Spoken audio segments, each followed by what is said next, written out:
नमस्कार, इन खबर में आपका स्वागत है। कोरोना का कहर न तो भारत में और न ही दुनिया में कहीं भी थमने का नाम नहीं ले रहा है। भारत अभी तक इससे काफ़ी हद तक बचा हुआ था, बहुत कम केसेज आए थे, लेकिन जैसे ही दिल्ली से लेकर के जयपुर और तेलंगाना में केसेज आए उसके बाद धीरे धीरे केस आने लगे हैं।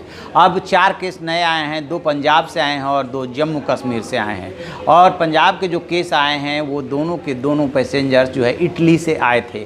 यानी कि इटली एक तरह से भारत के लिए काल सा बनता जा रहा है, समस्या बनता जा रहा है, मुसीबत बन गया कि जो इटली से आ रहा है उसी में कोरोना के लक्षण मिल रहे हैं। इटली के बारे में हम आपको बता दें कि चाइना के बाद यदि 2 देश कोई प्रभावित है तो वो इटली और ईरान है, जहाँ पे कि क्रमशः 127 और 124 लोग मारे जा चुके हैं। और ईरान में तो लगभग जो है 5000 के आसपास इससे प्रभावित है। इटली में भी इसी के आसपास संख्या है। तो अभी तक ज़्यादातर जो केसेज भारत में आए हैं वो इटली से प्रभावित होकर के आए हैं, चाहे वो गाज़ियाबाद का केस हो, चाहे दिल्ली का केस हो, चाहे पंजाब का केस हो। तो पंजाब के जो दोनों केस आए हैं ये दिल्ली आए और दिल्ली से फिर ये अमृतसर पहुँचे। वहाँ पे जो है इनको जो है सीधे एयरपोर्ट से जो है अस्पताल ले जाया गया था।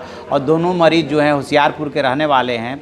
और जो वहाँ के मेडिकल सुपरिटेंडेंट है अमृतसर के रमन शर्मा, उन्होंने कहा है कि दिल्ली से में जांच कराई गई, दिल्ली भेज करके सैंपल, और प्रारंभिक रिपोर्ट में कोरोना की पुष्टि हुई है। अब पुणे भेजा गया है सैंपल। अब उसका इंतज़ार है कि रिपोर्ट आ जाए, तब तक उनके जो इलाज होता है, आइसोलेशन में रखने के जो तरीका है, एहतियात है, वो सब बढ़ता जा रहा है। ठीक इसी तरीके से जम्मू कश्मीर से खबर आई कि वहाँ भी 2 प्रभावित लोग पाए गए हैं।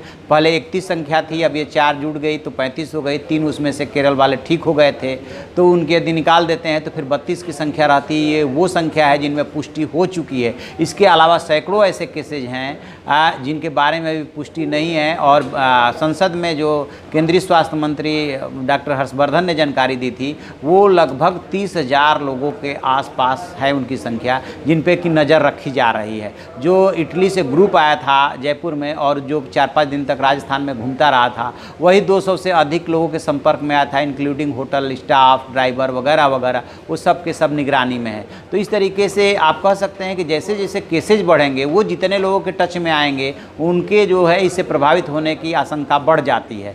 तो भारत की स्थिति ये है। और उसी में लापरवाही के भी केसेज हो रहे हैं। जैसे कि गाज़ियाबाद में पाया गया कि जिस एम्बुलेंस से जो एक मरीज़ पाया गया था उसको आरएमएल भेजा गया था, उस एम्बुलेंस को प्रॉपर तरीके से सैनिटाइज किए बिना ही जो है उसको मुख्यमंत्री के कार्यक्रम में ड्यूटी लगा दी गई। जब जैसे ही डॉक्टरों की बात पता चली कि इसे सैनिटाइज नहीं किया गया है, वैसे ही हड़कंप मच गया। बाद में सीएमओ सफाई दे रहे हैं कि नहीं किया गया था, धोया गया था, लेकिन प्रॉपर तरीके से जैसे सैनिटाइज होना चाहिए वैसे नहीं किया गया था। तो लापरवाही के जितने केसेज बढ़ेंगे उससे भी केसेज बढ़ जाएंगे। यदि पूरी दुनिया की बात करें तो सबसे ज़्यादा चीन में प्रभावित है, 3200 के आसपास वहाँ मृतकों की संख्या पहुँच चुकी है। 88,000 के आसपास जो है वहाँ प्रभावितों की संख्या पहुँच चुकी है।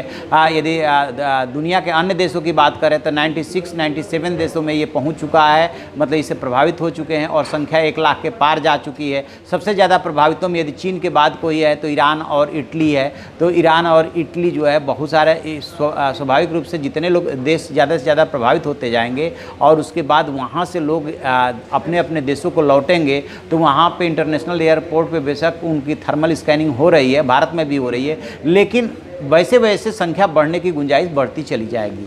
और भारत के साथ यही दिक्कत हो रही है कि अब धीरे धीरे यहाँ पे संख्या बढ़ने लगी है, लोकल लोगों में ये बढ़ने लगा है। यही सबसे बड़ी चिंता का सबक है। मान लीजिए कि दिल्ली में या जयपुर में या अमृतसर में जो बड़े शहर हैं वहाँ पे इलाज हो भी जाए, तो यदि छोटी छोटी जगहों पर ये पहुँच गया तो वहाँ इलाज की बहुत दिक्कत हो जाएगी। इसके अलावा जो सीमाएँ लग रही हैं नेपाल वगैरह से, वहाँ पर अलग समस्या है, नेपाल से, बांग्लादेश से वगैरह वगैरह, वो अलग समस्या है।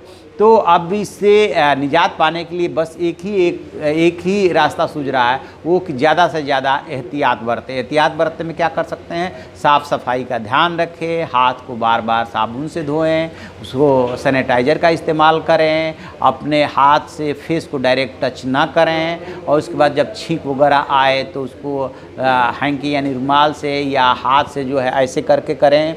तो यही आप एहतियात बरत सकते हैं और ज़्यादा कुछ एहतियात और इसका इलाज नहीं हो सकता। इसके बारे में ख़ास बात यह है कि अभी तक इसका एग्जैक्ट कोई इलाज आया ही नहीं है। यही हमारे लिए भी चिंता की बात है और यही दुनिया के लिए भी चिंता की बात है। तो इस पूरी खबर पे हम नज़र बनाए हुए हैं। जैसे ही जानकारी और मिलेगी हम आपको बताएंगे। आप देखते रहिए हमारा डिजिटल चैनल इन खबर।